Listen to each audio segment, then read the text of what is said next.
before we get into our next topic, we did want to address a previous story on Rising.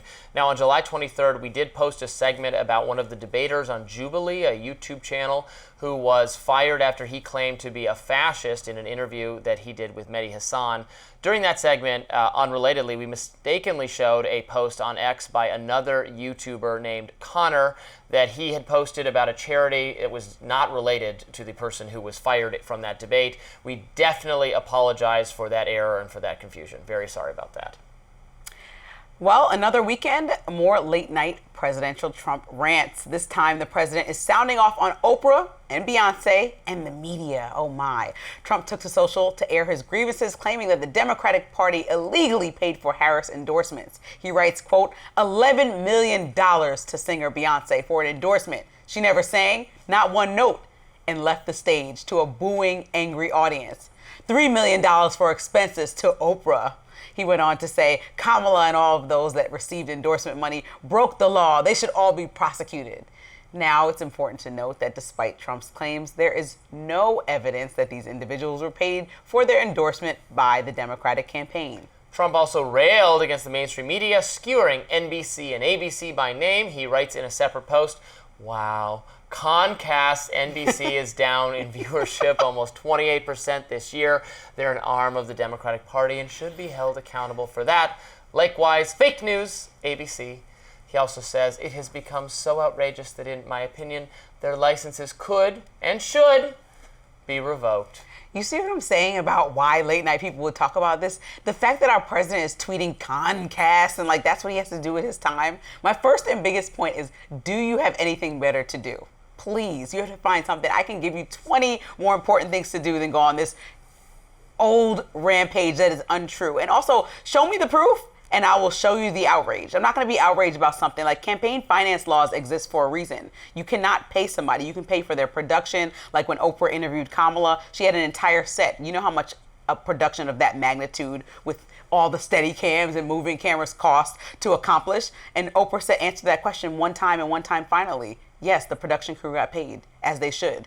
And that was the entire beginning and end of that sentence. If there was some egregious mishandling of funds and Beyonce was shelled out $11 million, which was not the case, I think she was shelled out more like $100,000 to travel, right? I'm assuming she travels private and wants to comfortably get to Texas. She travels in style. Yes, exactly. But $11 million, he's just throwing out numbers. And that's what I mean. It's meritless, it's baseless, and it's also a waste of time and another distraction to say, don't pay attention to Epstein. And I know I always circle back to it. God. Look at Beyonce. Enough with the Epstein. No, the minute that you say somebody should go to jail, like, excuse me? So now Kamala should go to jail over a baseless claims? Everybody can't be thrown in jail. Everybody, especially from the person that went on a campaign about being a victim of the system of people trying to put him in jail. You cannot be possibly at the same time trying to throw President Obama and Kamala simultaneously in jail and not say that's not an intentional distraction, Robby. Come on. This is ridiculous. What I think these disclosures always reveal is the strategy of the Kamala Harris campaign, the Biden campaign, to pay money. I'm not saying it's corrupt or illegal or that Oprah pocketed the money herself. God knows she has plenty of money. But they did spend money that was paid to build a set, to a crew, to a production. They spent a lot of money on those kinds of things because they thought it was so important to have the Oprah endorsement. Again, I'm not saying it was a corrupt exchange. It wasn't a crime. But that was their like, oh, Queen Latifah's endorsing us.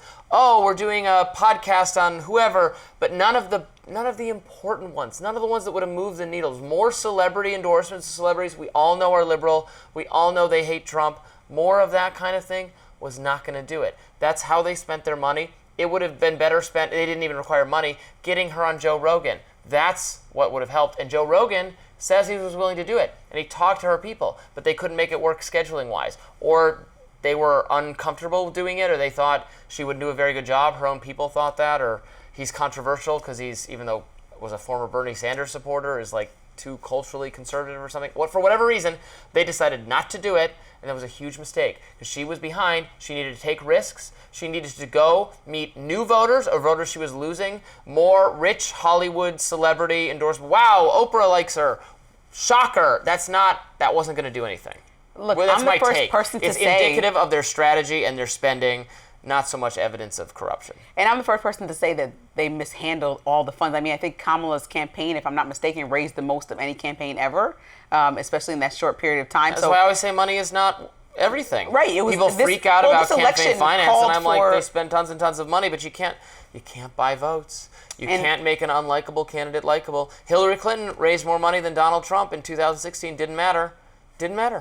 And specifically, I think in this time, the money was misspent not because of Oprah or Beyonce, because people wanted you to get in touch with working class America, to be on the ground and see what people are feeling. And so, yes, we agree with that 100 times over. The fact and the point of this exact conversation is that President Trump is on a late night rampage in the last 24, 48 hours talking about something that's old news. Tell me what his incentive is to do that. He beat Kamala. He won the election. She conceded. She's not going to jail for this. Again, just like Obama is not going to jail for some treasonous conspiracy over Russia. So if you cannot connect the dots of like, pay attention to something, anything. I'm throwing pasta at the wall at this point. Just for you to not ask me one more time about Epstein, I would not. Oh my God. No, seriously, that is the only connection here. There's no point in bringing this ancient history up. Button. This I'm going to ring a bell every time you bring it up. This is ancient history. What is the point of this? Like, it's just like a targeted random attack on somebody who actually lost and said they lost. Like, even with the Hillary Clinton conversation, I'm happy to have that conversation about why she's going on a podcast years later talking about inadequate winner or whatever she's describing. Illegitimate winner, as she's describing President Trump. Kamala is not doing that. She might criticize him, but he's literally trying to say she needs to be thrown in jail. She tried to pay money to cheat. This is against the law. Because Kamala lost so convincingly, she couldn't even claim that somehow she'd actually won because the loss was so complete and bruising.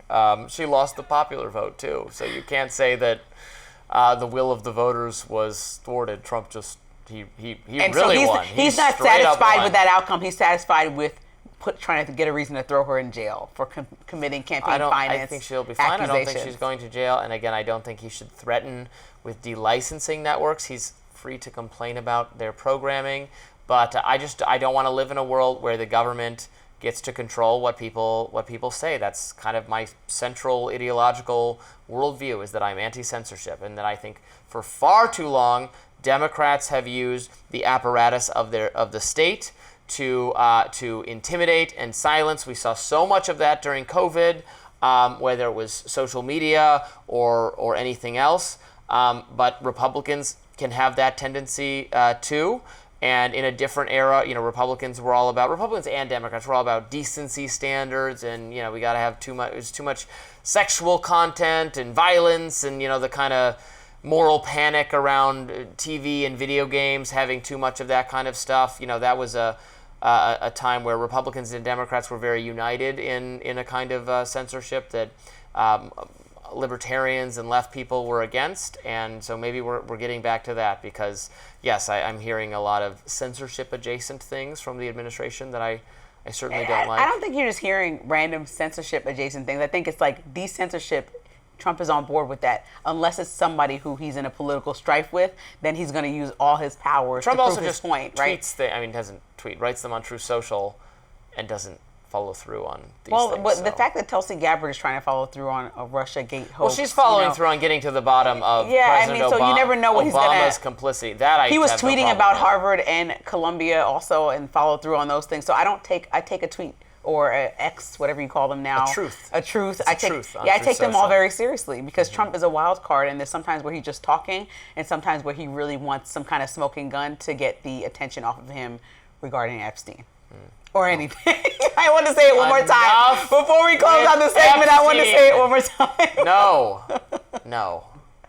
Okay, accusations of fascist propaganda swirling again after actress Sydney Sweeney's latest ad campaign with American Eagle. We're going to talk about that next.